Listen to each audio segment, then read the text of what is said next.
Some weeks feel like they were assembled by someone spinning a giant wheel labelled world events, internet chaos, and things that absolutely shouldn't exist. This was one of those weeks. The news cycle seemed determined to sprint in every possible direction at once.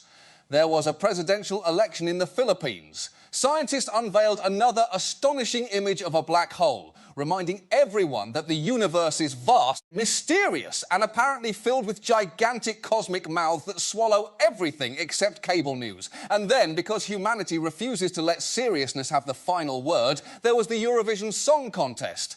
Now, if you've never experienced Eurovision, imagine someone asked, what if every country's music department, theatre department and Fever Dreams all collaborated on a single performance? Then imagine nobody was allowed to say no. That still wouldn't quite capture it. One performance in particular completely stole my attention. The performers looked like two werewolves who had somehow landed jobs at a tech startup before realising they actually preferred music. Their costumes suggested a strange combination of space explorers, nightclub security, and people who definitely shouldn't be trusted around livestock. Behind them danced backup performers dressed like business-themed minions attending the strangest corporate retreat in human history.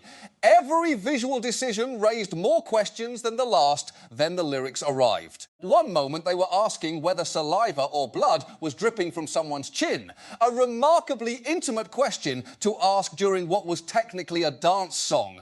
And the next they were announcing that if someone didn't like the name Keith, they'd simply call him Jim. No explanation, no setup, no payoff. Just absolute confidence that changing Keith into Jim was apparently the emotional centrepiece of the song. I admired that, not because it made sense, it absolutely didn't. But because it understood something fundamental about Eurovision. Eurovision isn't a place where logic wins. Lockie gets politely escorted out of the building before rehearsals even begin. What remains is glorious, unfiltered spectacle. The choreography somehow blended polished pop routines with movements that looked as though Lady Gaga from 2008 had wandered into a rehearsal for an action movie and decided to improvise. Everything about it worked precisely because nothing should have. And honestly, every single part of it got a wholehearted yes from me. The costumes, yes. The choreography, absolutely. The inexplicable wolf mythology, why not? The complete refusal to explain anything. Even better, it knew exactly what competition it had entered.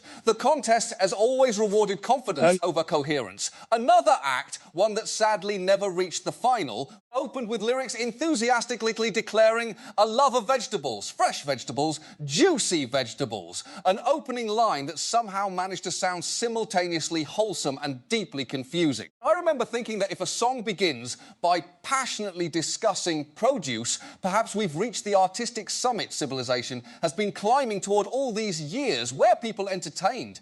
Absolutely. Was any of it remotely normal? Not even slightly. And that's precisely the point. For a few wonderful minutes, I found myself wishing I could simply spend the rest of the evening discussing Eurovision, the costumes, the performances, the inexplicable wolves. The vegetable anthem. Honestly, I probably could have. There are entire doctoral theses that could be written about why Europe collectively agrees every year to create what feels like an international talent show judged by extraterrestrials. Unfortunately, reality had other plans, because while Europe was busy deciding whether wolves should sing about bananas, something deeply disturbing had happened in Alabama. The state had enacted a law making it illegal for doctors to provide puberty blockers or hormone treatments to transgender minors. That wasn't merely controversial, it was breathtakingly severe. Doctors providing that care could face felony charges carrying prison sentences of up to 10 years. 10 years, pause and think about that. There are all kinds of reasons a society might impose criminal penalties. Murder fraud, running elaborate financial scams. Those things make sense. If someone creates a Ponzi scheme, yes, perhaps prison should enter the conversation. If someone commits violent crimes, prison absolutely belongs in the discussion. If someone somehow convinced an entire town to invest life savings into a company selling invisible alpaca insurance, I'd understand authorities becoming interested. But providing medical care, Care recommended by medical professionals. Care that major medical organisations support.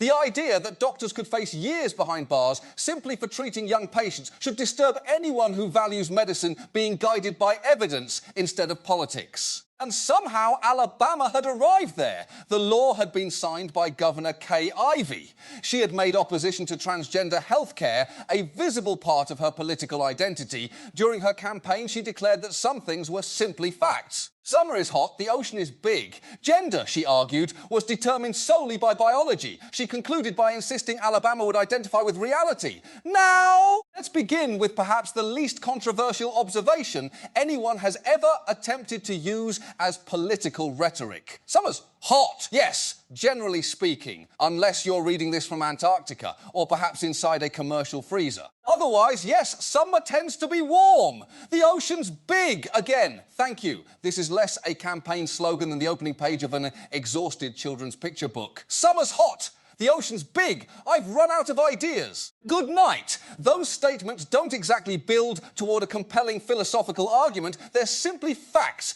that no one was arguing against. It's like beginning an economic speech by announcing that clouds are fluffy and potatoes grow underground. Fine, true. But where exactly are we going with this?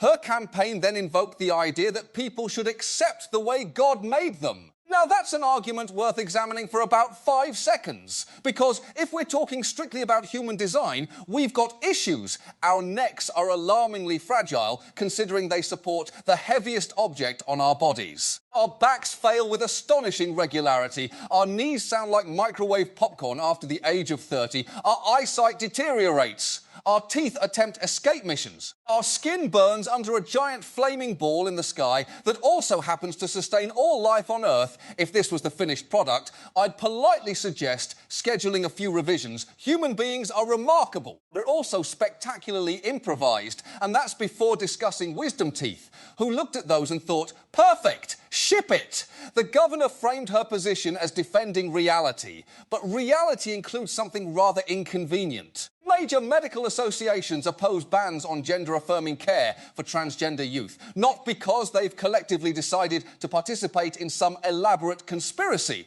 because they examine evidence, medical evidence, pod outcomes. Clinical research, professional expertise. That's generally how medicine is supposed to work. Reality also includes testimony from the very people affected. One teenager named Harley explained what losing gender-affirming care would mean. She described how stopping treatment would cause her physical appearance to stop reflecting who she truly was. She explained that it would devastate her mentally and physically. There wasn't anything theatrical about what she said. No dramatic music, no elaborate speech, just a teenager explaining, with quiet honesty, what her medical care meant to her. Listening to her, I couldn't help noticing something else. Confidence, not arrogance, not defiance, just authenticity. 15 years old, she possessed a sense of identity that many adults spend decades searching for. If I'm being honest, I certainly wasn't that comfortable with myself as a teenager. Actually. Let's remove the teenage qualifier. There are mornings even now when I look into the mirror and think, well, we're going to try our best. Confidence is rarely effortless, yet Harley displayed it naturally while discussing something unimaginably personal. Then came the heartbreaking part. Adults in positions of enormous power had effectively decided they understood her life better than she did. They had concluded they should intervene between patients and doctors. Not because they possessed superior medical expertise, not because they'd suddenly become endocrinologists, simply because politics had wandered into an examination room. That's an extraordinary amount of confidence for people who often struggle to agree on potholes. If you can hear a young person explain that receiving medical care allows them to live honestly, and your response is to remove that care. It's difficult to describe that decision as compassionate. The stated justification for the law centred on preventing irreversible harm. Supporters repeatedly focused on surgery, yet medical professionals explained something essential. Genital surgery was not being performed on minors in Alabama. Puberty blockers were described as reversible. Hormone treatment for older teenagers involved extensive evaluation, informed consent, mental health oversight, and specialised medical care Notice those words: extensive evaluation, informed consent, specialised care. That doesn't sound reckless, it sounds painstakingly careful. Because doctors generally don't wander into examination rooms throwing medication around like game show prizes. Medicine is built on assessment, consultation, monitoring. Adjustment. The process described by physicians wasn't impulsive. It was exactly what you'd hope medical professionals would do when treating young patients, which made the political rhetoric feel strangely disconnected from the medical reality. Because saying we're banning thoughtful medical oversight performed by specialists doesn't inspire campaign applause quite the same way. Eventually, a federal judge temporarily blocked enforcement of portions of Alabama's law concerning medication. For the moment, some protections remained in place, but the broader conflict was far from over. Appeals were already underway. Legal battles continued. And regardless of what courts eventually decided, the message sent to transgender people living in Alabama had already landed. It said something powerful. Not because of courtroom rulings, because legislation communicates values. People hear not only what governments do, but what governments choose to prioritise. That emotional reality can't simply be suspended while lawsuits proceed. The uncertainty itself becomes part of daily life. And that may be the most difficult burden of all. The emotional weight of what had happened in Alabama lingered with me long after that discussion ended. It wasn't the kind of story you could simply shake off by moving on to another headline. It involved real families, real children, and decisions that would affect lives long after television cameras packed up and politicians moved on to their next campaign slogan. But television has a rhythm. Eventually, the conversation shifts. The lights change. The audience settles back into their seats, and suddenly you're introducing a completely different subject. Only this time, the topic sounded about as exciting as reading an instruction manual for a microwave electric utilities. To be specific, now, I'll admit it, nobody wakes up in the morning thinking, you know what I'd really like to spend my evening learning about? Regional electric monopolies. Most of us don't think about our utility company at all. We flip a light switch, the light comes on, we charge our phones, we complain about our monthly bill, then we immediately forget the company exists until the next bill arrives, usually looking as though someone calculated it by throwing darts at a spreadsheet. Utilities are invisible when everything works. The only time they become interesting is when something goes spectacularly wrong. And unfortunately, spectacularly wrong happens more often than you'd think. Before diving into any of that, though, I found myself distracted by one of the strangest corporate mascots I'd ever encountered. His name was Ready Kilowatt. If you've never seen him, imagine someone asked an artist to design electricity itself, except the artist had been awake for 4 consecutive days. Ready Kilowatt wasn't cute, he wasn't comforting, he certainly wasn't reassuring. He looked like pure electrical energy had somehow developed consciousness and chosen violence. A body made of lightning, gloves, a grin, that suggested he knew exactly where you'd hidden your emergency flashlight. For decades, this cheerful little nightmare appeared in advertisements for electric companies across America. Apparently, someone in the early 20th century looked at this unsettling electric demon and thought, children will absolutely love him. An astonishing level of confidence. One old advertisement featured him celebrating the modernization of household life. Another managed to include what sounded suspiciously like advice not to kill yourself because electricity could help around the house. Even viewed through the lens of historical advertising, it was a lot. Then there were the children's television appearances. Now, generally speaking, children's entertainment tries to reassure young audiences. Friendly puppets, talking animals, educational songs. Ready Kilowatt apparently skipped all that and wandered directly into nightmare territory. In one old clip, he suddenly appeared during what otherwise seemed like an innocent children's program involving a clown. At first, everything looked harmless. Then objects began floating mysteriously through the air. The clown seemed confused. I was confused. Everyone watching was probably confused. Then Ready Kilowatt appeared. Honestly, the entire sequence carried the unmistakable energy of a horror movie that accidentally wandered onto public television. Watching it today, I found myself less concerned about electricity than I was about the clown's survival. He looked doomed. In fact, if someone had told me the cartoon ended with Ready Kilowatt dragging the poor clown into another dimension powered entirely by alternating current, I probably would have believed them. Corporate mascots have certainly changed over the years. Today they're usually smiling insurance geckos or animated breakfast cereals. Back then, apparently, electrical nightmares were considered excellent branding. As bizarre as Ready Kilowatt was, he accidentally represented something very real. Electric utilities possess an extraordinary amount of power over our daily lives. Not metaphorically, literally. Without electricity, modern society grinds to a halt with shocking speed. No lights, no refrigerators, no internet, no phones charging, no streaming services, which, depending on the latest reality dating show dominating your recommendations, may actually improve your evening. Unlike buying groceries or choosing a cell phone provider, electricity isn't usually something you shop around for. You don't compare dozens of competing companies every month. Most Americans simply have one provider, one bill, one relationship, whether you enjoy that relationship or not. Economists call this a natural monopoly. The explanation actually makes sense. When America first built its electrical grid over a century ago, constructing thousands of miles of transmission lines required enormous investment. Having multiple companies stringing duplicate power lines down every street would have been absurdly expensive. So governments made a bargain. One company would provide service in a particular area. In return, it would enjoy protection from competition. At the time that arrangement seemed reasonable, the country needed electricity. Priced Ruskar had to be built. Someone had to take the financial risk. The monopoly was part of the incentive. The remarkable thing is how much of that structure still exists today. Most customers still have exactly one option. If your utility company provides terrible service, congratulations, you're still their customer. It's rather like being told your only restaurant option for the rest of your life is the airport sandwich shop. You may dislike it. You may complain endlessly. You may write passionately worded online reviews. But eventually you'll still end up buying another sandwich because there isn't another restaurant. That lack of competition creates obvious concerns. Governments recognized this decades ago, so regulators established rules.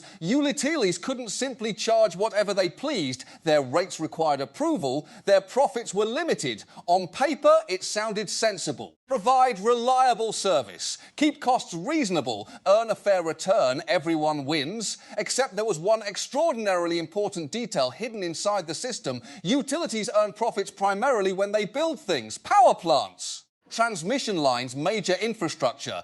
They recover those construction costs from customers and receive an approved rate of return on top.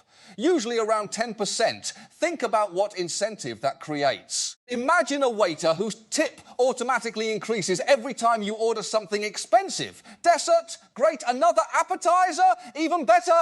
Bottle of wine? Fantastic. Whether you actually needed those things becomes almost irrelevant. The bill grows, so does the tip. The structure quietly encourages larger spending. Utilities face a similar dynamic. Building something enormous can become financially attractive because profits increase alongside capital investment. Maintenance, meanwhile, often doesn't generate the same financial reward, neither does helping customers use less electricity. The incentives begin pointing in uncomfortable directions. That's not necessarily because individual employees wake up determined to exploit anyone. Systems shape behaviour. Businesses generally respond to incentives exactly as incentives encourage them to respond. If profits reward construction, companies naturally become enthusiastic builders. Sometimes those investments genuinely improve service. Sometimes they modernise ageing infrastructure. Sometimes they're absolutely necessary. But sometimes they become spectacular mistakes. South Carolina offered one striking example. Utilities there launched an ambitious plan to add 2 nuclear reactors to an existing facility.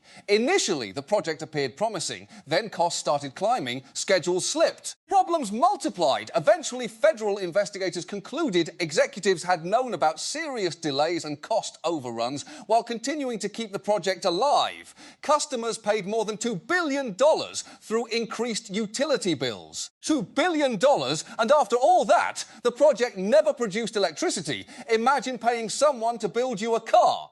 Years pass, costs keep increasing. You continue writing checks because they insist everything is progressing beautifully. Eventually they unveil nothing, not even a bicycle.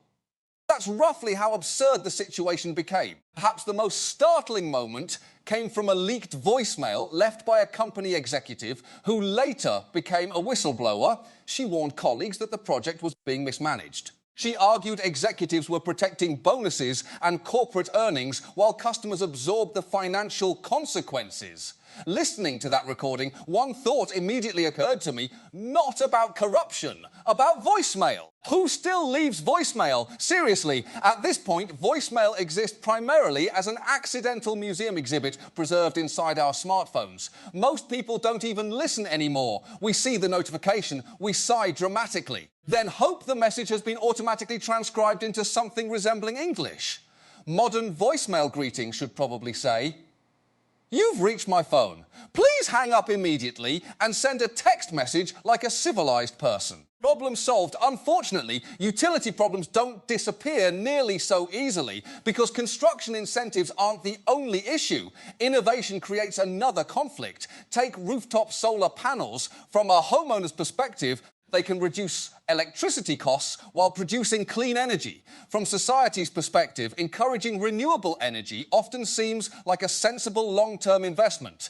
From the perspective of some monopoly utilities, things become more complicated. If thousands of customers begin generating significant amounts of their own electricity, utilities may need fewer massive infrastructure projects. Remember how profits are earned. Less construction can mean fewer opportunities for those guaranteed returns. Suddenly, technology that benefits consumers may appear threatening to existing business models. One solar executive described exactly that concern. As rooftop solar expanded, some monopoly utilities reportedly viewed it as something needing to be contained before it fundamentally changed the system. Not because solar panels were inherently bad, because widespread adoption could reduce demand for additional utility construction. Again, the incentives matter. Imagine someone whose income depends entirely on selling umbrellas. One sunny week probably doesn't excite them. Similarly, if profits rely heavily on expanding infrastructure, technologies reducing expansion may receive a chilly reception. Competition changes behaviour. Businesses naturally protect existing revenue streams. That doesn't automatically make anyone evil. But it does highlight why regulatory oversight matters. Without it, companies often pursue their own financial interests first, which, admittedly, shouldn't surprise anyone, their businesses. Expecting corporations to voluntarily earn less money out of pure generosity feels optimistic in much the same way. Expecting raccoons to politely organise your garbage does. They simply have different priorities. The rooftop solar debate illustrated that tension perfectly. A church in North Carolina wanted to lower electricity costs. Working with a non-profit organisation, it installed solar panels without requiring significant upfront payment. Instead, the non-profit sold electricity to the church at roughly half the price charged by Duke Energy. For the congregation, the arrangement promised meaningful savings, particularly for members already struggling financially. Earlier, I'd heard about people making heartbreaking choices between medication and utility bills. The church hoped renewable energy might ease that burden. It sounded like an innovative community solution. Except North Carolina regulations prohibited exactly that arrangement, Duke Energy challenged it. Regulators intervened. The solar agreement ended. The non-profit was threatened with significant daily fines if it continued selling electricity. The entire effort collapsed. Later, when questioned about the controversy, a Duke representative argued the church had deliberately chosen a public fight to attract media attention. Perhaps, maybe they had. Sometimes people absolutely choose symbolic cases to highlight larger policy issues. Civil rights history contains countless examples. Women's suffrage, marriage equality, desegregation. Legal challenges often begin with people intentionally confronting existing rules. That's hardly unusual. What caught my attention instead was another explanation offered during the interview. It's just the way it has been. Those words appeared intended as reassurance. Instead, they landed with surprising emptiness. It's just the way it's been. History is filled with things that were just the way they'd been. That alone has never guaranteed wisdom. If anything, Humanity's greatest achievements often begin when someone looks at tradition and politely asks, "Are we absolutely sure this is the best we can do?"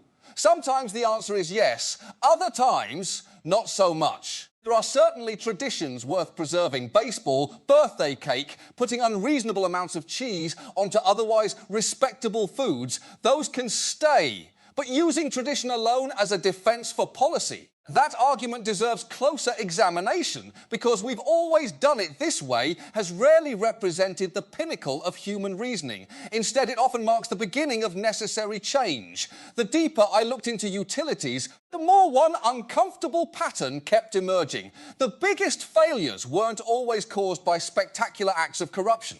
Sometimes they were simply the predictable result of incentives that had quietly drifted away from serving the public. The people paying the bills weren't always the people the system was designed to satisfy. That realization brought me back to one company that had become almost synonymous with utility failures: Pacific Gas and Electric. If you live in California, chances are you already have an opinion about PG&E.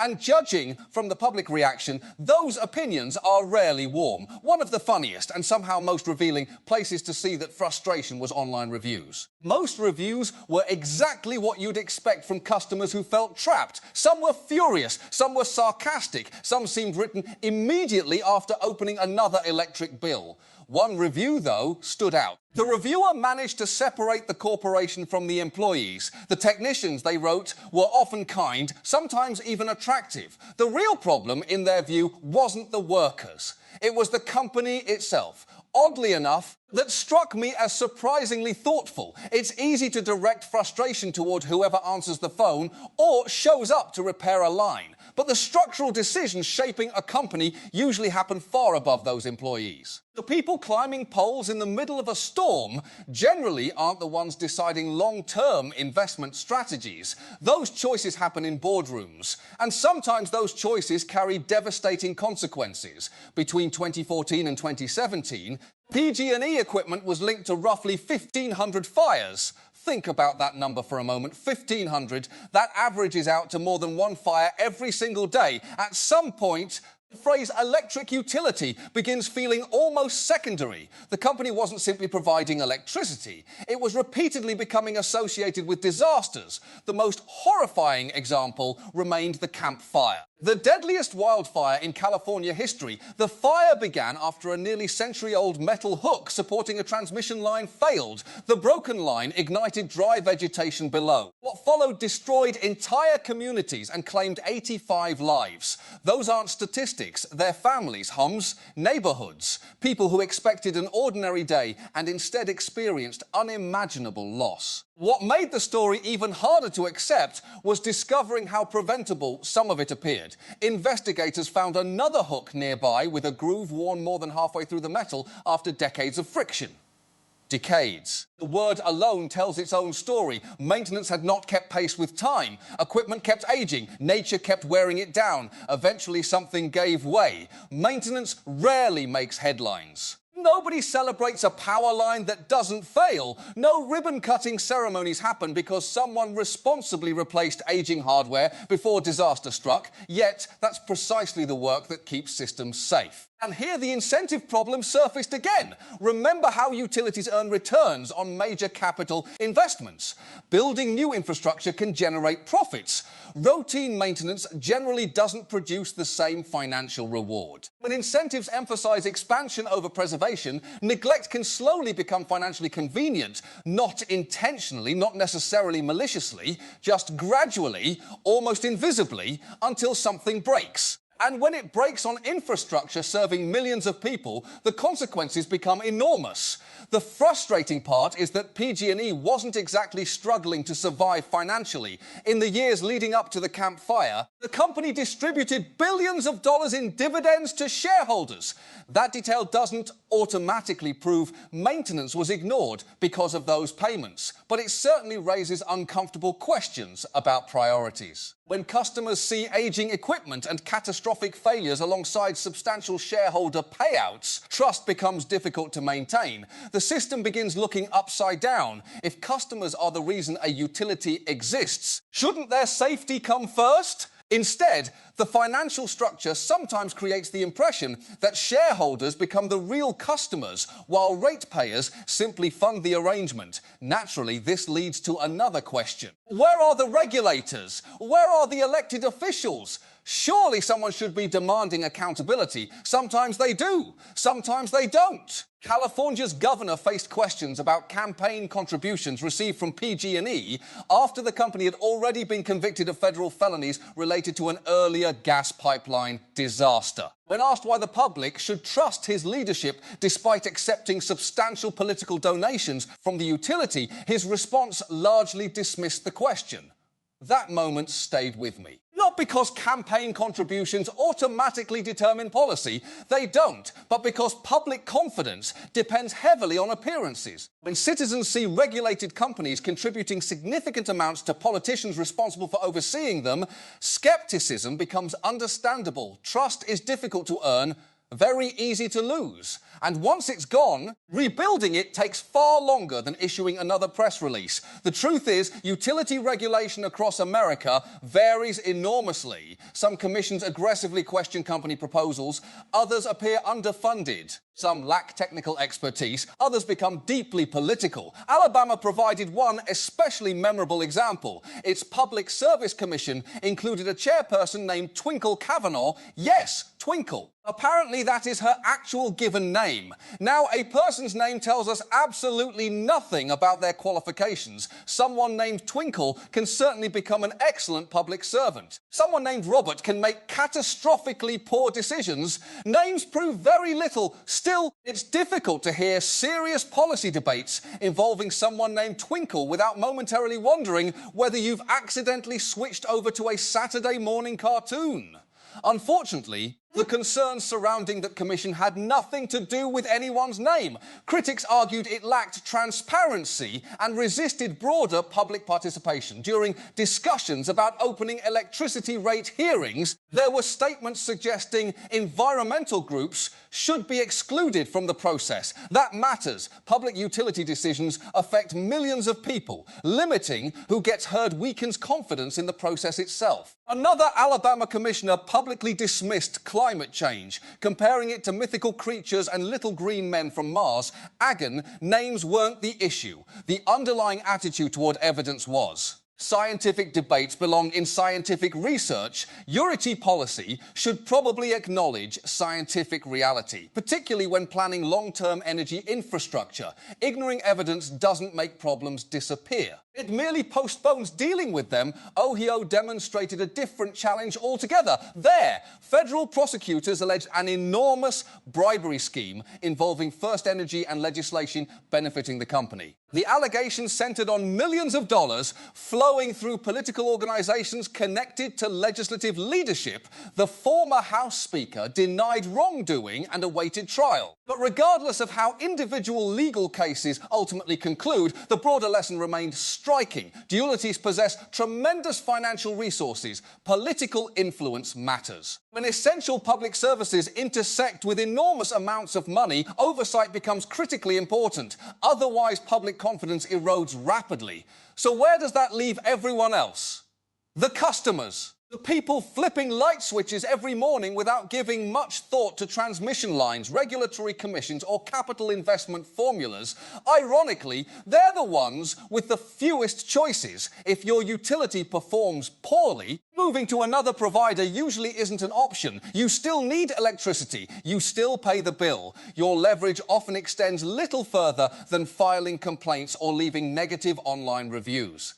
That's an astonishing imbalance. The company needs customers. Customers need electricity even more. So what should change? Starting completely over probably isn't realistic. America's electrical grid represents generations of infrastructure and investment. Replacing the entire system overnight isn't practical, but improvement doesn't require perfection. One promising idea shifts utility incentives away from simply building more infrastructure and toward measurable outcomes benefiting customers. Performance-based regulation information rewards companies for reliability, maintenance, efficiency, renewable energy, and customer service instead of focusing primarily on construction spending.